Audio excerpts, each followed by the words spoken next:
Well, hello, ladies and gentlemen, and as promised, today we're going to be doing Buddha Yoga, which I talked to you about yesterday on my Facebook page.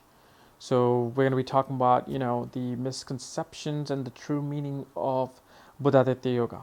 Okay, and what is Buddha Yoga? Buddha Yoga is simply conjunction of Sun and Mercury in a horoscope, and it's known as a very royal and good conjunction.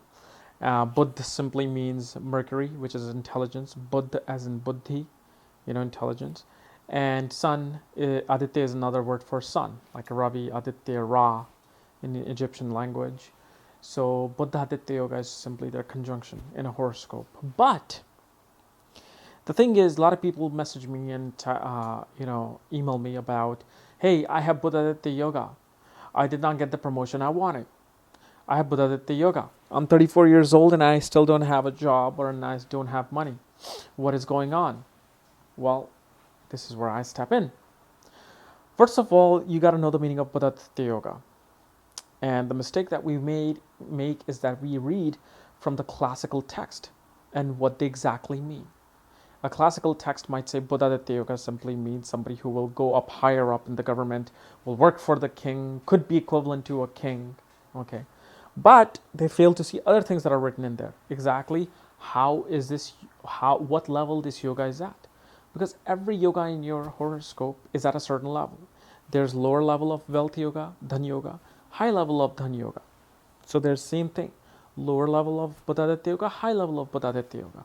And over 50% of population has this yoga because Mercury is always within 28 degrees of the sun. And most of the time is very, very close, especially in the same house. So over 3.5 billion people have Buddha Yoga. That does not mean that all 3.5 billion people are going to be getting the good effects of this yoga. So I'm going to show you how do you assess this yoga, okay, in your horoscope. First of all, you have to see how close is the conjunction and what exactly is this yoga doing. Buddha Yoga simply means is this. Whenever sun comes in conjunction with another planet, it brightens the quality of the other planet. That's what it does. So when sun is in conjunction with Mercury, sun is brightening the qualities of Mercury, which is what? Communication, speech, intelligence, logical mind, okay, your writing ability. So sun is brightening that up, brightening those qualities. So if you are confident and if you have a good way of communicating, you have a good speech, does that mean you're going to become the president? You're going to become the, a wealthy person or somebody who's going to go into the executive position? No. There are a lot of confident and, people with ability to speak and yet they struggle. Why? Because first of all, you have to see how strong this yoga is degree-wise. Second, you have to see what other yoga this yoga is forming, because you may not just have Buddha yoga, you may actually be forming a dhan yoga with Buddha yoga, which takes you to another level. You may have not just Buddha yoga but dhan and raj yoga occurring at the same time with Buddha yoga. Then you have to see what sign these planets are placed in. Is sun debilitated? Is Mercury debilitated? And if sun is debilitated, which is more important than the Mercury, where is the sun placed? So the most powerful position for Buddha Yoga to be occurring is the Kendra and the Trikona houses. The angular, the 1st, 4th, 7th, and 10th house, and the trine house, the 1st, 5th, and 9th house. Where 10th and 1st house being the strongest houses. Because most people could be having this yoga in their 6th house, in their 8th house, 12th house, 2nd house, 3rd house, 11th house, where although it might be creating a dhan yoga, but you again have to assess how strong is this yoga by sign placement. Then you have to look at the house placement. So if sun is, let's say, excelled in Aries with Mercury, what house is this yoga occurring? Is this happening in the 8th house? Is this happening in the 12th house? Or is this happening in the 10th house? So if it's happening in the 10th house, if in your 10th house you have Sun and Mercury exalted, and yet you still have weak results of it. Why? Look at the depositor of that house. Who's the depositor? Is the sign that these planets are placed in. So if you have exalted Sun with Mercury in the 10th house, forming a Budha Aditya yoga, look at the position of Mars. Is Mars strong or not? What if Mars is debilitated? That means the foundation that these two planets are standing on is weak and they're just trying to balance themselves out. They are not able to rise. But let's say if this or yoga was occurring in the 10th house and then Mars was in the 7th house in sign of Capricorn exalted, then Mars is elevating these two to a higher plateau. Mars is helping not only by being exalted in the 7th house, but Mars' fourth aspect is on the 10th house. So its influence is now also, in an aspect, elevating these two planets with a higher level of Budha Aditya yoga. So with these people, what will happen, they will not only be confident and very good at speaking, but they'll have this aggressive energy to go out and just do it. To go out and aggressively win people's hearts. Because Mars' energy is on there now. But let's say if this yoga was occurring in the 10th house in the sign of Capricorn, and Saturn was in the ascendant, debilitated in the sign of Aries, then what does that mean? That means that this is a very weak yoga, because they both might be in a good house, but the foundation is weak. So what happens is Saturn is not only giving a weak foundation to this Budha Aditya yoga, but he's also putting his 10th aspect on it, because Saturn aspects the 3rd, 7th, and 10th place from itself. So in the ascendant, the first house, it's looking at the 10th house from a very strong aspect, and that's where it's making the yoga weak. Then let's say if everything is good, okay, but then again you suffered weak results. Why? Look at the D9 chart, Nimansha chart. That will show the true dignity of the planet. So if let's say you have a Budha Aditya yoga excelled sun in the first house, and yet in its dasha and antardasha you really didn't feel anything, look at the D9 chart. What if sun is debilitated? What if Mercury is debilitated? What if they're in a Dushtana houses, sitting in an enemy sign? So then this yoga, what it shows is that growing up, you really had confidence, you really had, ability to speak and ability to really get your message out there with creativity. But as you grew older, your self-esteem and your confidence came down, and you were very shy about speaking, because the yoga started out good, but because of Nimansha, it kind of just lost its air due to having the second part of your life. These planets kind of became weak.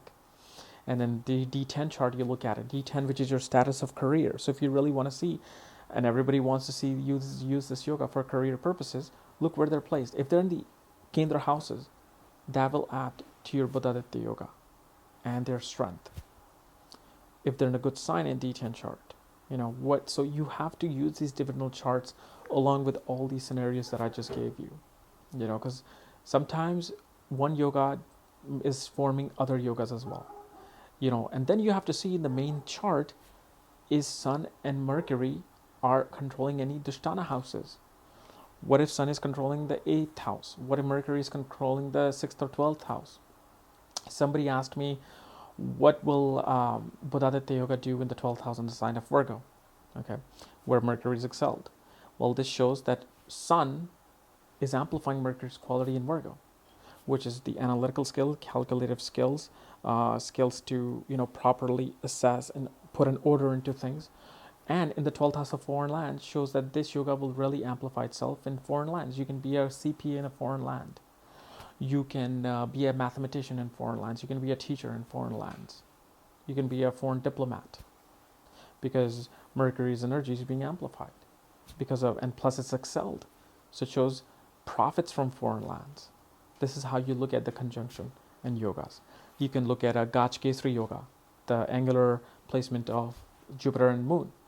Over 30 to 38% people have this yoga, yet it never fructifies itself, because it shows that you're going to have horses and elephants. That means you're going to have car and house and bungalows and fame, and yet only very rarely people have this yoga come into fruition. Look at the strength of the yoga. That's what it comes down to. Simple. Where they're placed, what house they're placed, what sign they're placed, what's their depositor doing, what they're doing in the divisional charts, what nakshatra they're sitting in. Nakshatra also defines it. So not only if your depositor is exalted, if your nakshatra lord, where these two planets are sitting in, is exalted as well, that's a beautiful yoga. See? And another thing, you have to see how close are these two planets to each other, because Mercury is really never combust, because he's always so near Sun that he's used to the heat of the Sun. Even if it's 1 degree, it's not really combust. Less than 1 degree, yeah, it might really be burning up a lot. But Mercury is that one planet that really can be near to form this strong yoga. So if your Mercury is in 1 degree and Sun is at 25 degrees, it's a very weak Budha Aditya yoga. Even though it's there, it's very influencing, very lightly. But if this is happening within 10 degrees of conjunction between these two planets, then it shows, then it puts you on a very stronger, stronger plateau of this yoga. So use all these scenarios for every single yoga, including Dhan Yoga, Raj Yoga, Gachkesri Yoga, Lakshmi Yoga, Saraswati Yoga. There are all these yogas, too many of them. But this was just my small little analysis on Budha Aditya Yoga and what it really means. So guys, if you're new to my channel, subscribe below or above, wherever you see the subscription button. And if you want to know if you have Budha Aditya Yoga and where it's placed, check out the link below. Check out my book there, Astrology at the Speed of Light. And when you get the book, I will send you the link to look at your own chart. Otherwise, we'll see you tomorrow with another fun video, and someday we'll do Gachkesri Yoga and its misconception. All right? Talk to you tomorrow. Bye-bye. Hey, what's up, all you chaos lovers? So make sure you rate, comment, and subscribe to my channel, and please share my channel with all your family and friends who are in love with astrology, because I'm the man when it comes to astrology, okay? So make sure you do that, and I will see you tomorrow with another cool new video, okay? Sorry, I love my coffee spiked. Woo!